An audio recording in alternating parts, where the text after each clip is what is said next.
ये कहानी मुझे मेरी दादी माँ ने सुनाई थी। मेरी दादी माँ एक छोटे गांव में रहती थी। ऐसा कहा जाता है कि उस गांव में भूतिया चुड़ैल रहती थी और ऐसा ही भूतिया चुड़ैल से मेरी दादी का सामना हुआ था। वह एक चुड़ैल थी, खुले बालों और भयानक डरावने चेहरे वाली चुड़ैल। सर्दियों का समय था, ठंड बहुत ज्यादा थी, पूरे गांव में कोहरा धुंध छाया हुआ था। मेरे दादा एक बड़े अधिकारी थे जो रोज की तरह दफ्तर का काम खत्म करके घर की ओर लौट रहे थे। घर वाले रास्ते में बाजार भी आता था जहां मेरे दादाजी सामान लेने के लिए रुके और उनके बाकी शहर कर्मचारी चले गए। मेरे दादाजी बाजार में सामान लेने की वजह से पीछे रह गए। सामान लेते लेते दादाजी को पता नहीं चला कि कब शाम हो गई। जब दादाजी ने घड़ी देखी तो पता चला कि आज तो घर पहुंचने में बहुत ज्यादा देर हो जाएगी। तो दादाजी ने सोचा कि जंगल के रास्ते से जाऊंगा तो जल्दी पहुंच जाऊंगा। इसलिए दादाजी ने गाड़ी जंगल की तरफ घुमा ली। शाम होने के कारण जंगल में बहुत ज्यादा अंधेरा हो गया था। दादाजी तेज स्पीड में गाड़ी चला रहे थे, तभी उनके सामने एक औरत आ गई। औरत को देखते ही दादाजी ने तुरंत गाड़ी रोक दी। दादाजी ने औरत की तरफ देखा तो वह औरत बहुत जोर जोर से रो रही थी। दादाजी को लगा कि है किसी मजदूर की पत्नी होगी जो रास्ता भटक गई है। रास्ता सुनसान था, इसलिए दादाजी ने सोचा कि इस महिला की मदद करना जरूरी है। उन्होंने महिला से पूछा कि वह इस जंगल में अकेले क्या कर रही है। महिला ने कोई जवाब नहीं दिया और जोर जोर से रोती रही। ऐसा लग रहा था कि सारा जंगल उस महिला के रोने की आवाज से गूंज रहा हो। दादाजी ने पूछा कि आपका घर कहाँ है, फिर भी वह महिला कुछ नहीं बोली।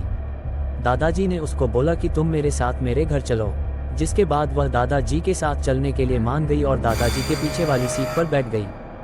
गांव में घूंघट डालने का रिवाज होता है, जिसके कारण उस महिला ने भी अपने सर पर घूंघट ओढ़ रखा था और उसका चेहरा ढका हुआ था। फिर दादाजी घर की तरफ निकल गए। घर पर सभी दादाजी का इंतजार कर रहे थे। जैसे ही सबने गाड़ी की आवाज सुनी, सब भागकर दादाजी के पास आ गए। जब सभी परिवार वालों ने उसे महिला को देखा तो दादाजी से पूछा। दादाजी ने जंगल वाली पूरी बात बताई और कहा कि अब यही खाना बना देगी। लेकिन दादी माँ को उस महिला पर शक हो गया। दादी को लगा कि है कोई चोर है जो घर का सामान चुरा कर भाग जाएगी।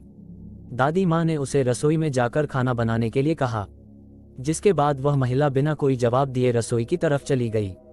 रसोई में सारा सामान रखवाने के बाद दादी माँ ने कहा कि सबको भूख लगी है, इसलिए जल्दी से खाना बना दो। दादी माँ ने उसे रसोई में भेज तो दिया था, लेकिन उनका मन अभी भी शांत नहीं था। 10 मिनट बाद दादी माँ रसोई में पहुंची तो देखा कि अभी वह महिला मछलियाँ बैग में से मछली निकाल रही थी, जिसको देखकर दादी माँ को और भी गुस्सा आ गया और उन्होंने बोला कि तुमने अभी तक खाना बनाना शुरू ही नहीं किया। कब खाना बनेगा और कब हम लोग खाएंगे। उस महिला का चेहरा अभी भी ढका हुआ था, इसलिए किसी ने भी उसका चेहरा नहीं देखा था। दादी माँ ने उसका चेहरा देखने की कोशिश की, लेकिन उसका चेहरा नहीं देख पाए।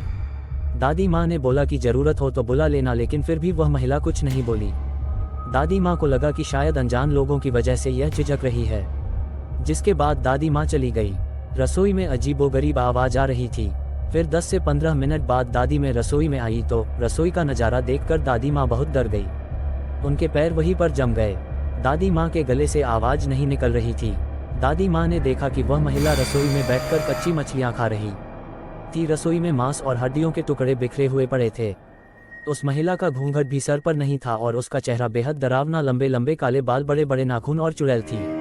वह चुड़ैल मछली खाने में मगन थी, इस कारण दादी माँ पर उस चुड़ैल का ध्यान नहीं गया। दादी माँ से चिल्लाई भी नहीं गया। दादी माँ को लगा कि यह और ज्यादा भयानक ना हो जाए। दादी माँ ने एक थाल उठाया और वह चूल्हे में से जलता हुआ कोयला लेकर उस चुड़ैल की तरफ दौड़ पड़े। दादी माँ ने कोयला उस चुड़ैल पर फेंक दिया। आग की वजह से वह चुड़ैल जोर जोर से आवाज निकालने लगी। चुड़ैल की आवाज सुनकर सारा घर इकट्ठा हो गया। चुड़ैल को आग दिखाकर घर से बाहर निकाला गया। चुड़ैल की आवाज इतनी तेज थी कि आसपास के सभी लोग अपने अपने घरों से बाहर आ गए और सभी ने चुड़ैल को देखा।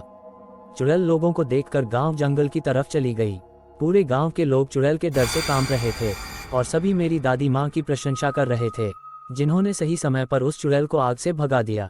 यदि चुड़ैल को नहीं भगाया जाता तो वह पूरे गांव के लोगों को खत्म कर देती।